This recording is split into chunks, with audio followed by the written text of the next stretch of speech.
masalah hukum waris ya Pak ya. Untuk hukum waris di Indonesia ini masih bersifat pluralistis. Jadi ada 3 sistem hukum yang berlaku di Indonesia ini.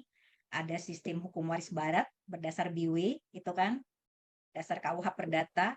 Ada hukum waris Islam, kemudian ada hukum waris adat.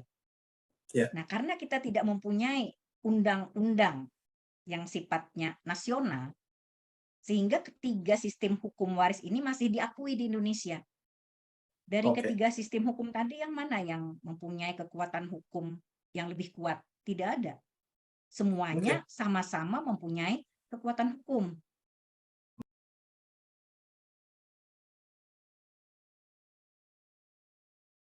Jadi saya sangat mendambakan terciptanya Undang-Undang Hukum Waris Nasional, karena dengan demikian keadilan mungkin ya, keadilan akan tercipta, kemanfaatan juga akan tercipta, karena hukum waris adat ini sangat erat kaitannya dengan sistem kekerabatan yang dianut oleh masyarakat. Ya. Kalau masyarakat Banjar tidak ada masalah, karena masyarakat Banjar kita menganut sistem kekerabatan parental atau bilateral. Pihak ayah, pihak ibu sama derajatnya. Tetapi bagi masyarakat yang menganut sistem kekerabatan patrilineal, sistem kebapaan yang ada pada masyarakat Batak sana, bahwa yang menjadi ahli waris hanya pihak laki-laki. Istri dan anak perempuan bukan berkedudukan sebagai ahli waris. Nah, itu. Jadi menurut saya masih ada bias gender dalam hukum waris adat ini, karena dikaitkan dengan sistem kekerabatan yang dianut. Kalau masyarakat yang menganut sistem kekerabatan bilateral tidak ada masalah. Tapi kalau menganut sistem kekerabatan patrilineal, di mana pihak perempuan bukan berkedudukan ahli waris, maka itu akan sangat merugikan bagi pihak perempuan dan sangat bias gender. Jadi berbeda dengan masyarakat yang menganut matrilineal ya, sistem kekerabatan matrilineal, Padang. Masyarakat Padang. Masyarakat Padang itu kan Islam. Adat bersendi sara bersendi kitabullah. Jadi yang diwariskan kepada anak perempuan, pihak perempuan itu hanya harta pusako tinggi, harta warisan leluhur, seperti rumah gadang, kemudian harta-harta yang tidak dapat dibagi. Tetapi untuk harta bersama, itu tidak ada masalah. Laki-laki, perempuan sama-sama berkedudukan sebagai ahli waris. Jadi hanya harta pusako tingginya saja yang langsung diturunkan kepada anak perempuan. Makanya di sana sistemnya kan nenek mama ya, nenek mama. Tetapi untuk pusako rendah, harta bersama tidak ada masalah. Karena adat tadi bersendi sara, sara bersendi kitabullah. Jadi masih bersesuaian dengan hukum Islam. Tapi masyarakat yang ada di Batak sana, di mana Islam jadi minoritas, nah itu yang menjadi masalah. Di mana hukum adatnya sangat kental, dan bahkan pernah ada ahli waris perempuan, istri, janda, dan anak-anak kandungnya, karena dia tidak berkedudukan sebagai ahli waris, mengajukan ke pengadilan negeri pada waktu itu. Pengadilan negeri Kabanjahe. Karena Kabanjahe itu masih di lingkup Sumatera Utara yang sangat kental hukum adatnya, maka jelas ditolak. Ditolak permohonannya tadi. Kemudian dia banding ke Pengadilan Tinggi Sumatera Utara, masih dalam lingkup wilayah hukum adat yang sangat kuat, ditolak. Putus asa, kasasi ya. Nah, kasasi karena sudah tidak dalam lingkup wilayah hukum adat yang sangat kental, akhirnya janda berikut anak-anak perempuan berkedudukan sebagai ahli waris. Nah, itu jadi saya sangat menginginkan adanya undang-undang yang bersifat nasional, yang paling tidak mengatur siapa saja yang berhak sebagai ahli waris. Karena dalam masyarakat adat yang menganut sistem kekerabatan tertentu tadi, itu masih menempatkan jenis kelamin lain, perempuan, tidak berhak sebagai ahli waris. Nah, itu. Oke. Sehingga diperlukan peraturan perundangan yang bersifatnya nasional, mengikat dan memaksa. Karena hukum adat ini sifatnya tadi lokal ya, Oh, oke. Baik. sifatnya lokal saja, Em, tidak bisa mengikat secara nasional.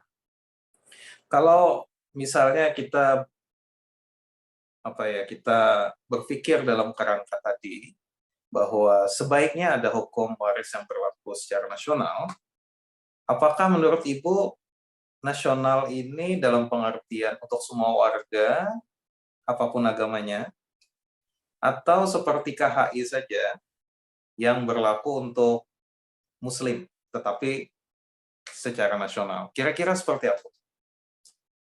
Saya menginginkan sebagaimana yang diatur dalam Undang-Undang Perkawinan ya, Hmm, karena masyarakat kita ini kan beragam, benika, ya, ya. benika tunggal ika, berbagai macam agama, berbagai macam adat istiadat, berbagai macam budaya, sehingga untuk hal-hal tertentu perlu kita sepakati dalam bentuk undang-undang siapa saja yang berkerumun ahli waris, tapi terkait pembagiannya itu Hmm, bisa diserahkan kepada para pihak.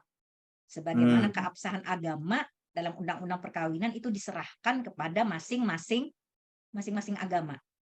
hmm, Tapi pencatatannya bersifat secara nasional. Nah, oke. untuk kepentingan hukum, untuk kepastian hukum, untuk kemanfaatan dan lain-lain sebagainya. Jadi itu yang saya inginkan. Paling tidak sebagai ahli waris, laki-laki, perempuan sama-sama berkedudukan sebagai ahli waris. Karena masih Hmm, banyak masyarakat kita yang menganut sistem kekerabatan patrilineal itu mendudukan perempuan bukan sebagai ahli waris. Jadi itu oke. sangat bias gender, sangat tidak berkeadilan. Masalah pembagiannya silahkan serahkan kepada masing-masing pihak. Sebagaimana yang Oke, diatur dalam Undang-Undang Perkawinan kan, keabsahan silahkan diatur oleh masing-masing agama. baik, baik. Jadi formulanya adalah formula seperti hukum perkawinan yang Ya, berlaku untuk semua warga di wilayah betul. NKRI, tetapi pada titik tertentu ada hal-hal yang diserahkan kepada pihak-pihak, dalam hal ini akan mengakomodir beragam cara, beragam pola, beragam prosedur yang dimiliki oleh masing-masing agama. Sekarang Bu, kalau saya boleh challenge sedikit nih pandangan ini Bu ya. Karena hukum adat ini kan dia tidak serta-merta muncul dalam kevakuman Bu ya. Hukum adat itu kan sesuatu yang pelan-pelan terbentuk, kemudian dipraktekkan, diterima, dengan mungkin ada sedikit perlawanan, tetapi perlawanannya kalah dan akhirnya hukum ini terus berlaku. Dan kadang-kadang kalau hukum adat sudah tidak relevan lagi dengan perkembangan zaman, dia tidak perlu dibatalkan melalui pertemuan antara tokoh-tokoh, dia tinggal tidak dipraktekkan saja lagi dan dengan begitu dia hilang dengan sendirinya begitu. Nah, kalau saya um, wawancara dengan salah satu dari bimbingan Ibu,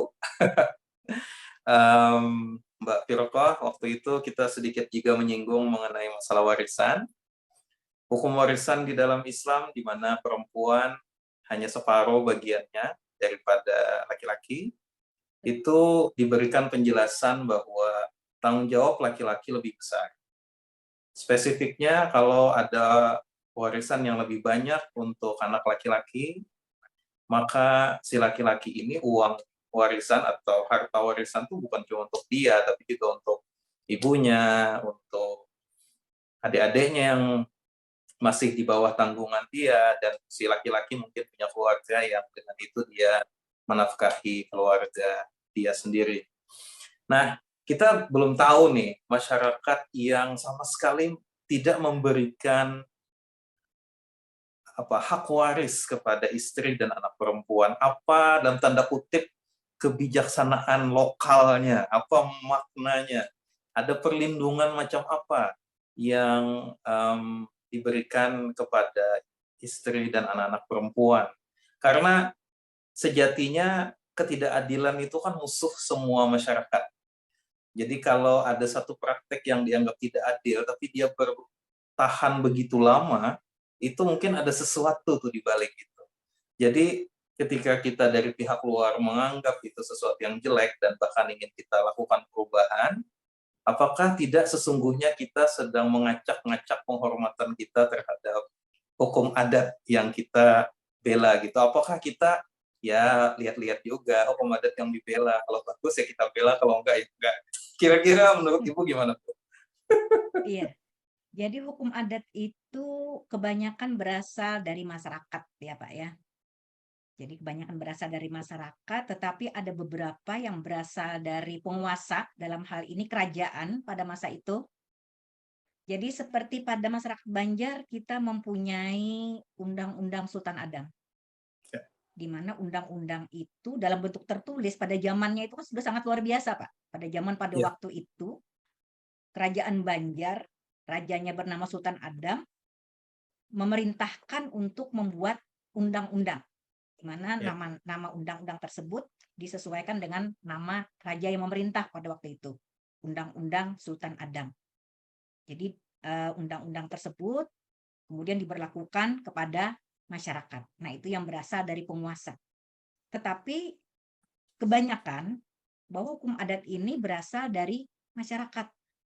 ya, Karena hukum adat itu berasal dari masyarakat, maka tumbuhnya dari masyarakat, berkembangnya dalam masyarakat, dan matinya juga dalam masyarakat.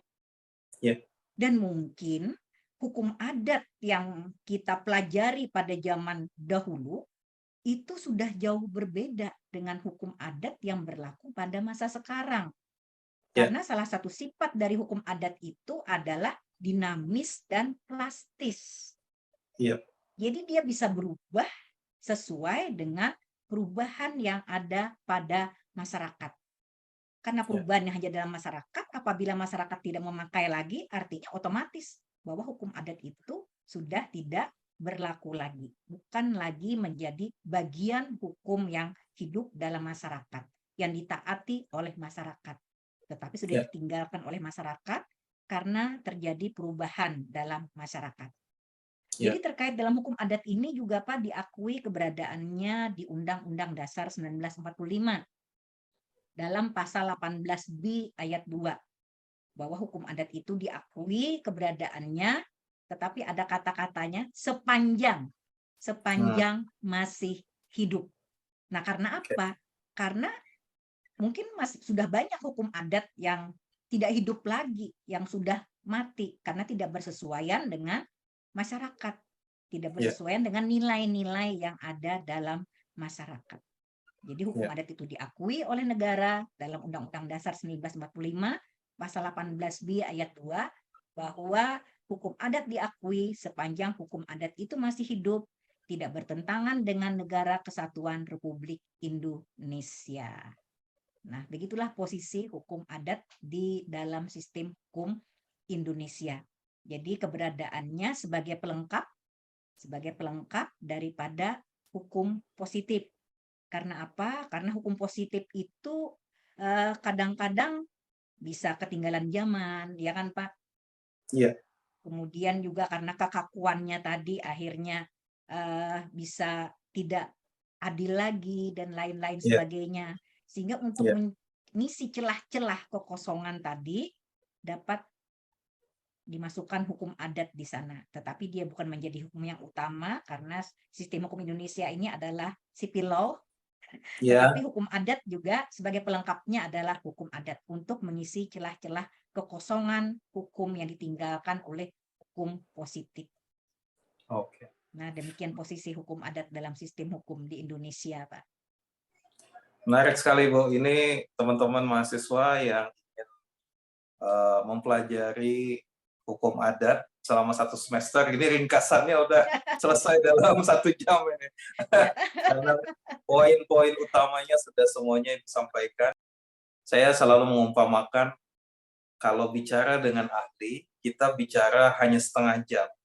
Tapi kita mendapatkan intisari yang mungkin kalau kita pelajari sendiri bertahun-tahun kita baru dapat gitu. Alhamdulillah sekali hari ini salah satu dari ahli hukum adat di Fakultas Syariah, Ibu Gusti Muzaina, berbagi bersama kita istilahnya itu liquid gold. Ya, jadi betul-betul aspek-aspek yang paling utama dari hukum adat kita bicarakan di sini. Mungkin sebagai penutup, Bu, tadi yang menarik yang Ibu bicarakan adalah bahwa hukum adat itu punya sifat yang dinamis, punya sifat yang plastis. Dia berkembang sesuai dengan perkembangan masyarakat. Kalau kita menggunakan hukum waris adat Banjar sebagai sebuah case, apakah Ibu melihat ada perkembangan sejak Ibu mungkin masih kecil hingga sekarang Ibu mengamati pelan-pelan, bahkan secara mendalam, secara dekat praktek masyarakat Banjar? Apakah Ibu bisa melihat adanya hal yang dinamis itu di dalam praktek masyarakat Banjar? Karena kita kalau dalam konteks Islam di Indonesia secara umum, para pengamat Islam di Indonesia itu rata-rata mengatakan terjadi sesuatu yang disebut Islamisasi masyarakat Indonesia. Bukan dalam pengertian lebih banyak yang menjadi Islam, tapi lebih banyak yang menjadi soleh, yang lebih banyak yang mempraktekkan ajaran agama Islam. Kalau sebelumnya mungkin Islam KTP saja, tetapi di tahun akhir 80-an, 90-an hingga sekarang itu proses Islamisasi itu begitu kuat. Bahkan sekarang mayoritas orang Indonesia kalau disurvei itu sangat saleh. Bahkan saking salehnya, di antara yang saleh kelompok A, kelompok B, kelompok C, itu masing-masing kayak mengklaim kesalehan yang benar dalam Islam itu seperti ini. Wah, satu menyalahkan yang lain. Kalau betul-betul saleh, nggak boleh yang syirik-syirik, nggak boleh ziarah, nggak boleh apa segala macam gitu kan. Terus yang lain bilang, kata siapa kita ziarah itu apa namanya meminta kepada kuburan dan seterusnya dan seterusnya. Ini kan sebenarnya pertentangan di antara orang-orang yang saleh ya, yang sama-sama mengamalkan ajaran agama tetapi dengan pemahaman yang berbeda. Nah, kalau dikaitkan dengan perkembangan tersebut di mana masyarakat Indonesia menjadi sangat Islami, apakah ada pola di mana orang lebih banyak mempraktekkan hukum waris Islam ketimbang hukum waris adat yang berdasarkan islah tadi? Atau sebenarnya polanya ya dari dulu begitu-begitu saja, ya rata-rata musyawarah. Kira-kira bagaimana? Iya. Jadi kalau saya amati Pak ya, ini penelitian saya yang pertama itu dari hasil tesis saya tahun 1999 itu. Kemudian saya lanjutkan ke disertasi saya, lebih fokus lagi tentang kedudukan perempuan, tapi intinya adalah prinsip-prinsip hukum yang ingin saya lihat di sana, karena disertasi itu kan nilai-nilai filosofinya Pak, yang kita Iya, tarik ke atas. Jadi ingin saya lihat iya, nilai-nilai filosofi tentang kedudukan perempuan dari pembagian warisan dari tesis saya tadi. Ternyata penelitian saya di tahun 1997, kemudian penelitian saya di tahun 2014, itu masih tidak ada perubahan. Walaupun oke, intinya tadi kan dinamis. iya, Dinamis artinya perubahan. Tetapi khusus untuk itu tidak ada permasalahan. Karena hmm, intinya adalah musyawarah. iya, Musyawarah dalam membagi warisan. iya, Tetapi yang saya lihat ada perubahan sedikit dari dua iya, pola yang saya dapat pembagian warisan iya, pada masyarakat Banjar. Yang pertama tadi pola islah kan, tanpa mendatangkan tuan guru, kemudian mereka langsung membagi warisan. Sekarang mereka lebih condong kepada yang pola kedua, faraid islah. Nah, di situ pergeserannya.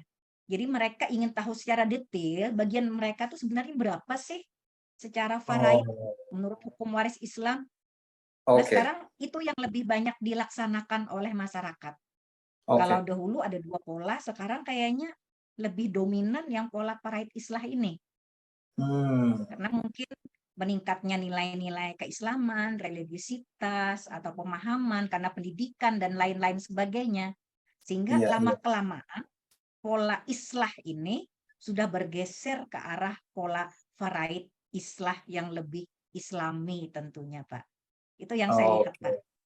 Ini menarik sekali, Bu. Menarik sekali karena kajian Islam secara umum di Indonesia itu poinnya juga tercermin di dalam praktek masyarakat Banjar membagi warisan, dan ternyata polanya sama ya, bahwa terjadi proses yang lebih islami dalam tanda kutip ya, di mana masyarakat Banjar walaupun pada akhirnya tetap menggunakan musyawarah, tetapi pra musyawarah atau pra islah itu ada dulu informasi paling tidak mengenai berapa sih bagian masing-masing pihak menurut ilmu faraid. Terima kasih banyak Ibu Gusti Muzaina, Bu Dr. Hajah Gusti Muzaina hari ini telah berbagi bersama kita, luar biasa. Ini Terima kasih. saya sangat bersemangat hari ini, dan mudah-mudahan mahasiswa kita lebih banyak yang menonton karena jelas sekali informasi yang diberikan betul-betul informasi yang sangat penting, intisari, dan bahkan kita sampai bicara mengenai tren tadi ya, yang merupakan hal kekinian yang mungkin bagi anak-anak S1 tidak terlalu penting, tapi anak S2, anak S3 ini penting sekali untuk mengetahuinya. Kita akhiri, Assalamualaikum warahmatullahi wabarakatuh.